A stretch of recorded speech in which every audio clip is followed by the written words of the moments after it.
Hello and welcome to this Capacity Middle East Champions podcast. My name is David, Conference Production Lead for Capacity Middle East.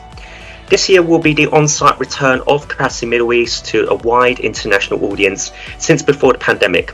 To celebrate, we have formed a brand ambassadorial committee called Capacity Middle East Champions, featuring industry leaders within Middle Eastern telecoms telling us why the return to global in-person events with Capacity Middle East really matters. Here in this Champions profile, we have Mr. Ali Amiri, Group Chief Carrier and Wholesale Officer of and formerly Etisalat Group, on what has been most pertinent to him about the event.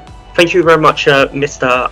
Amiri, for joining us in the Capacity Middle East 2022 podcast, profiling some of the brand ambassadorial members this year as the event returns in person in front of a widely international audience for the first time since 2019. These are what are called our Capacity Middle East Champions. So, Mr. Amiri, thank you very much for having us on today's podcast. You're welcome, David. Yes, you're welcome.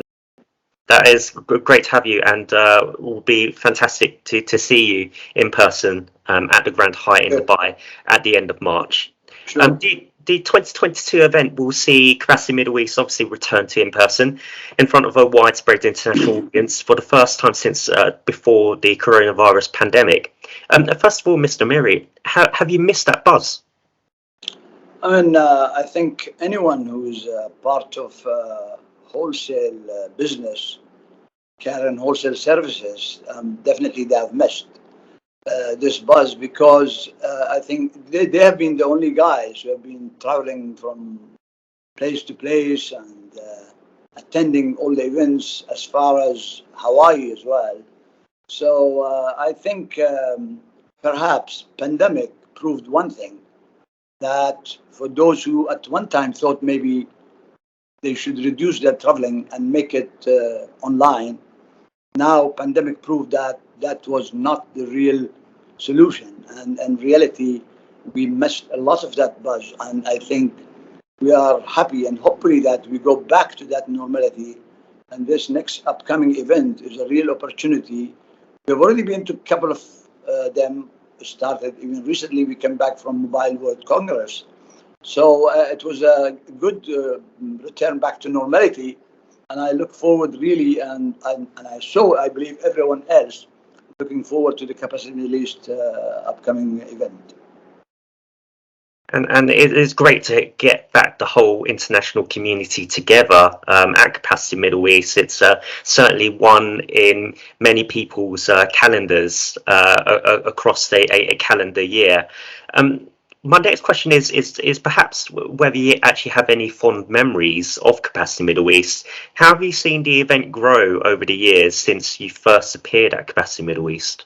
Well, I think for myself, being part of the capacity events, not only in the Middle East, but also in Europe and also in US, the ITW and all.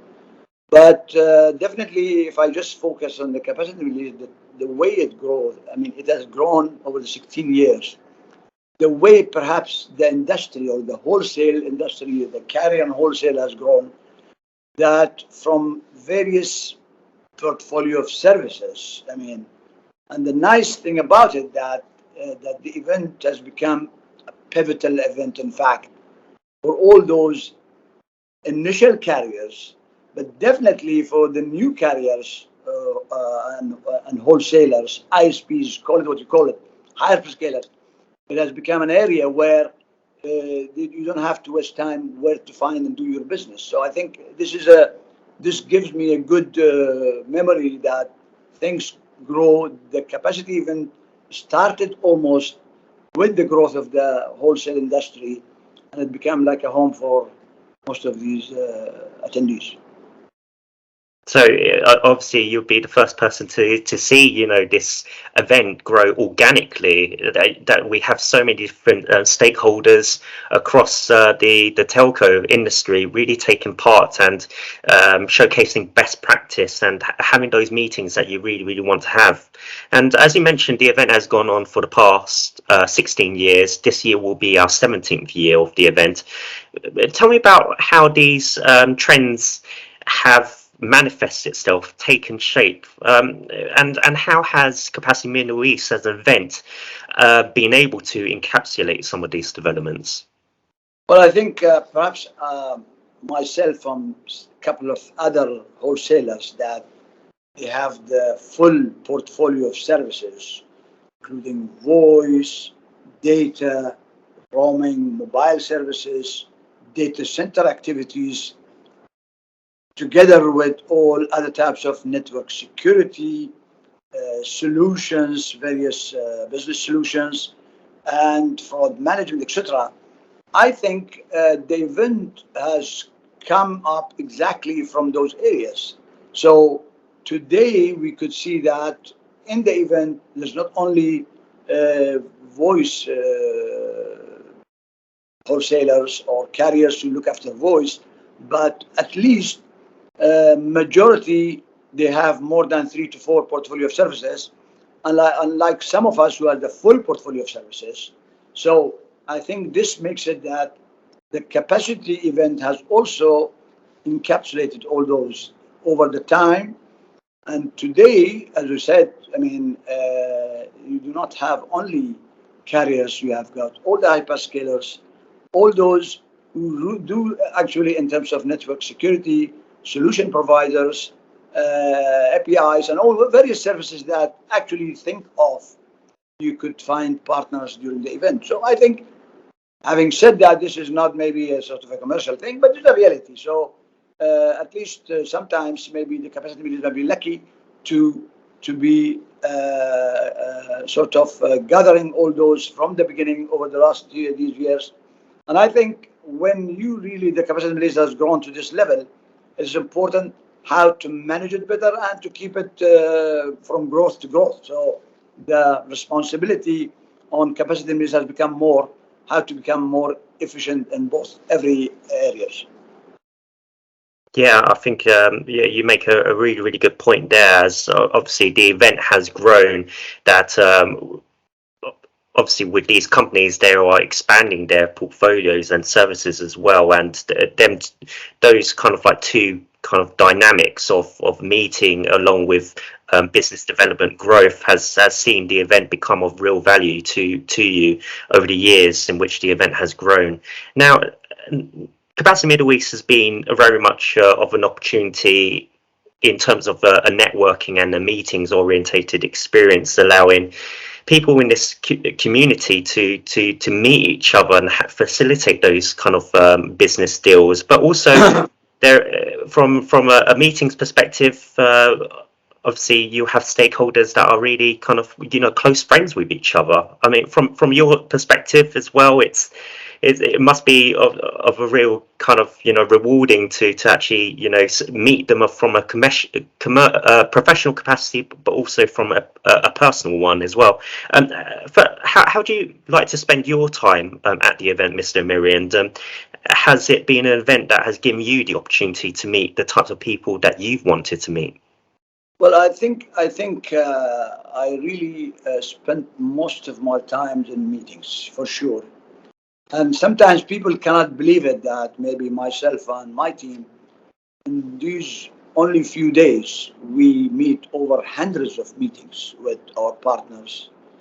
And to the extent that really I really want sometimes to be even listening to some of the keynote speakers, the key speakers. Although I make sure that I attend the first day keynote notes and talks, but unfortunately, due to heavy schedule meetings that we have, so I spend mostly in those important meetings. And I think this is not because I do it that way, because all the major attendees do it that way. And there are rooms for some people who still spend attending the some of the presentations or some of the talks and speeches. Otherwise, I still even like to do myself attend some of those ones whenever I can. Though sometimes it is difficult with the pressure we have in terms of scheduling the meetings. Of late, of course, of over a couple of years, this has become even more difficult. Yeah, definitely. It's no doubt it's a jam-packed schedule full of meetings Yeah, on your part as well, and glad that you see the value from a conferencing side as well. Obviously, you'll be speaking in the opening keynote panel at this year's event, and we're glad to have you for that session. For that, a final couple of questions from me then, Mr. Amiri. So, another side of Capacity Middle East is, of course, the social activities. Now, yeah. that has been a highlight in your in the itinerary of everyone's at the Mhm. event. Has it been a highlight for you over the years? Well, for sure. I mean, again, we always also over this number of years have been right from the beginning keen to invite, to have the pleasure of inviting our friends and all our partners in these attending this event to have that opportunity of spending some time with them. And to having said that, we have also grown in our arrangements, such arrangements, to sort of a big number of participants and attendees and friends and colleagues that we always invite every year. And also the task has become even more difficult for us, that how to best entertain our friends and partners during those events. So and by nature, people hate routines. So you have to always think of something new. So social activities is also part of the business, that you have to always think of something new and get together and spend good time during those couple of days. Definitely. And just a final one for me then. To those that have never been to Capacity Middle East before, do you have any words of encouragement as to why they must attend this eagerly anticipated event for the telco industry? Well, I'm sure, one thing is that maybe capacity Middle East is also, maybe I don't say lucky, but this is good. This is a coincidence that it is being held in Dubai. And as you know, Dubai is a popular city for a lot of people who wish to come to Dubai, especially this year when we have also the Expo 2020 ending 31st of March, which enables a lot of people to come and enjoy it. But having said that, I mean, I think people over these 2 years of pandemic are really keen and looking forward to any such type of gathering, leave alone if the event is in Dubai and it is capacity Middle East.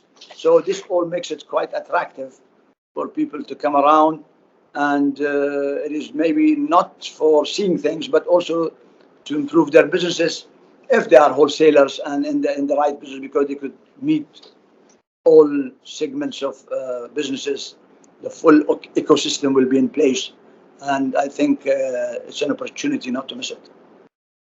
Definitely, and it's also Dubai being a wonderful location in the Middle East as well, and a very accessible one as well.